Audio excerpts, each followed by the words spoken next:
Now, this is what you call leadership right here. You want to know how your president should walk into a meeting with foreign leaders and dignitaries? How you put your foot down and you tell them exactly the stance America is taking. Tell them exactly. You look them dead in their eyes and you tell them what time it is for real. You would not get this. You didn't get this under Biden because obviously Zelenskyy and who knows what other foreign leaders had something to be held over Biden's head. So he was like a little shriveling, homeless dog just out there shivering in the rain, accepting anything that was thrown at him because something obviously was being held over his head. If you had got Kamala Harris in there, who for the longest time was afraid to even in front of these foreign leaders. Don't know what I'm talking about? Let's take a quick listen right now. Well, if I didn't align myself with both of them, you'd never have a deal. You want me to say really terrible things about Putin and then say, "Hi, Vladimir, how are we doing on the deal?" That doesn't work that way. I'm not aligned with anybody. I'm aligned with the United States of America. And for the good of the world, I'm aligned with the world. And I want to get this thing over with. You see the hatred he's got for Putin. That's very tough for me to make a deal with that kind of hate. He's got tremendous hatred. And I understand that. But I can tell you the other side isn't exactly in love with, him either. So it's not a question of alignment. I want to get the thing set. I'm aligned with Europe. I want to see if we can get this thing done. You want me to be tough? I could be tougher than any human being you've ever seen. I'd be so tough, but you're never going to get a deal that way. So that's the way it goes. One more question. Hey, I want to respond to this. So look, for 4 years in the United States of America, we had a president who stood up at press conferences and talked tough about Vladimir Putin. And then Putin invaded Ukraine and destroyed a significant chunk of the country. The path to peace and the path to prosperity is maybe engaging in diplomacy. We tried the pathway of Joe Biden of thumping our chest and pretending that the president of the United States' words mattered more than the president of the United States' actions. What makes America a good country is America engaging in diplomacy. That's what President Trump is doing. Can I ask you? Sure. Yeah? Yeah. Okay. So he occupied it on 2014. So during a lot of years, so I'm not speaking about just Biden, but those time was Obama, then President Obama, then President Trump, then President Biden, now the President Trump, and God bless, now President Trump will stop him. But during 2014, nobody stopped him. He just occupied and took. He killed people. You know what the contact line? 2015. 2014. 2014 and 2015. 2014. Yeah. So I was not here. Yeah, but That's exactly right. Yes, but during 2014 till 2022, the situation the same. That people are been dying on the contact line. Nobody stopped him. You know that we had conversations with him, a lot of conversation, my bilateral conversation, and we signed with him. Me, like a new president, I signed with him, Macron and Merkel. We signed ceasefire. All of them told me that he will never go. We signed him with gas contract. Yes, but after that, he broken this ceasefire. He killed our people and he didn't exchange prisoners. We signed the exchange of prisoners, but he didn't do it. What kind of diplomacy, JD, you are speaking about? What do you mean? I'm talking about the kind of diplomacy that's going to end the destruction of your country. Yes, but if you Mr. President, with respect, I think it's disrespectful for you to come into the Oval Office to try to litigate this in front of the American media. Right now, you guys are going around and forcing conscripts to the front lines because you have manpower problems. You should be thanking the president for trying to bring an end to this conflict. Have you ever been to Ukraine? Did you say what problems we have? I have been to. Count one. I've actually watched and seen the stories, and I know what happens is you bring them on a propaganda tour, Mr. President. Do you disagree that you've had problems bringing people into your military? And do you think that it's respectful to come to the Oval Office of the United States of America and attack the administration that is trying to prevent the destruction of your country? A lot of questions. Let's start from the beginning. Sure. First of all, during the war, everybody has problems. Even you, but you have nice ocean and don't feel now, but you will feel it in the future. God bless. You don't know that. Don't tell us what we're going to feel. I'm not telling you. Because you're in no position to dictate that. You're in no position to dictate what we're going to feel. We're going to feel very good. Feel influence. We're going to feel very good and very strong. You will feel influence. You're right now not in a very good position. You've allowed From the yourself very- to be in a from very the very bad position, beginning and of he the happens war. to be right about From it. the very beginning of the war. You're not Mr. in a Brown, good position. I was about You to don't say have that. the cards right now.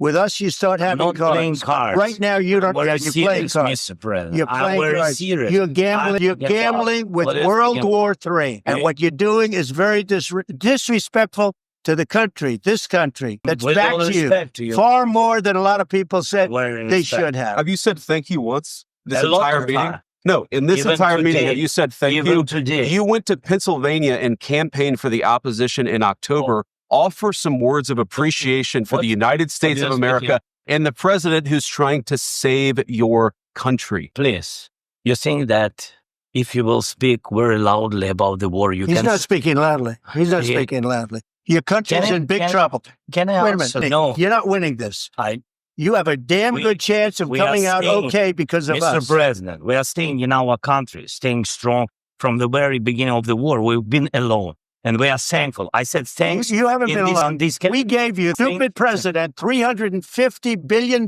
You- in military equipment. You And you voted men are for brave, president. but they had to use our military. If you didn't have You our invited military me- equipment, You invited if me you to didn't have our military equipment, this war would have been over in 2 weeks. in 3 Okay? days. I heard it from Putin. In 3 days. This is something Maybe new. less. In 2 weeks. Of course, yes. It's going to be a very hard thing to do business like this. I Again, tell you. just say thank you. I said it a lot of Accept to that- American people. Accept that there are disagreements, and let's go litigate those disagreements rather than trying to fight it out in the American media. Know that you're wrong. But you see, I think it's good for the American people to see what's going on. I understand, sir. I think it's I very understand. important. That's why I kept this going so long. You have to be thankful. You don't have the I'm cards. thankful. You're buried there. Your people are I dying. can tell you, please, You're running Mr. low President. on soldiers. It would be a damn good thing. Mr. And then President. I don't want a ceasefire. I want to go and I want this. Look, if you could get a ceasefire right now, I tell you, you take it so the bullets stop flying and your men stop getting killed. Of course, we want to stop the war. You don't want a But I ceasefire. said to you, I want a with ceasefire guarantees. because you get a ceasefire faster than an agreement. Ask our people about ceasefire, what they think. That wasn't Doesn't with matter me. for you what That wasn't with me. It That was wasn't with you. a guy named Biden who was not a smart person. That This was is with your Obama. president. It was your president. Excuse me. That was with Obama, who gave you sheets, and I gave you javelins. Yes. I gave you the javelins to take out all those tanks. Obama gave you sheets. In fact, the statement is Obama gave sheets and Trump gave javelins. You got to be more thankful because let me tell you, you don't have the cards. With us, you have the cards, but without us, you don't have any cards. One more question to my Vice President. It's going to be a tough deal to make because the attitudes have to change. What are you saying? She's asking, what if Russia breaks the ceasefire? What if anything? What if a bomb drops on your head right now? What if they broke it? I don't know. They broke it with Biden because Biden, they didn't respect him. They didn't respect Obama. They respect me. Let me tell you, Putin went through a hell of a lot with me. He went through a phony witch hunt where they used him and Russia. You ever hear of that deal? That was a phony Hunter Biden, Joe Biden scam. Hillary Clinton, Shifty Adam Schiff. It was a Democrat scam. And he had to go through that. And he did go through it. We didn't end up in a war. And he went through it. He was accused of all that stuff. He had nothing to do with it. It came out of Hunter Biden's bedroom. It was disgusting. And then they said, oh, the laptop from hell was made by Russia, the 51 agents. The whole thing was a scam. And he had to put up with that. He was being accused of all that stuff. All I can say is this. He might have broken deals with Obama and Bush, and he might have broken them with Biden. He did, maybe. Maybe he didn't. I don't know what happened. But he didn't break them with me. He wants to make a deal. I don't know if you can make a deal. The problem is I've empowered you to be a tough guy. And I don't think it's going to be pretty, but you'll fight it out. But you don't have the card. But once we sign that deal, you're in a much better position. But you're not acting at all thankful.